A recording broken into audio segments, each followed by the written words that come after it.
சேலம் மாவட்டம் ஓமலூர் அருகே கோயில் திருவிழாவில் வெடிகள் வெடித்து ஒரு குழந்தை உட்பட 4 பேர் உயிரிழந்துள்ளனர்.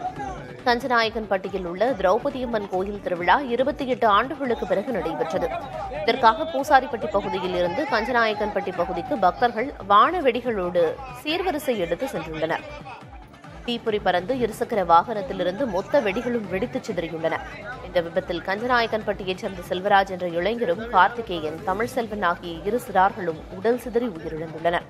லோகநாதன் என்ற இளைஞர் சேலம் அரசு பொது மருத்துவமனையில் அனுமதிக்கப்பட்ட நிலையில் உயிரிழந்தார். மேலும் இந்த விபத்தில் ஒரு வீடு, 2 கடை, இருசக்கர மற்றும் 4 சக்கர வாகனங்கள் சேதமடைந்துள்ளன. விபத்து நிகழ்ந்த இடத்தில் மாவட்ட ஆட்சியர் பிருந்தாதேவி, மாவட்ட காவல் கண்காணிப்பாளர் உள்ளிட்டோர் ஆய்வு மேற்கொண்டனர். அதேபோல் அங்கு ஆய்வு மேற்கொண்ட வெடிகுண்டு நிபுணர்கள் வெடித்தது வெடிகள்தான் என்பதை உறுதி செய்துள்ளனர்.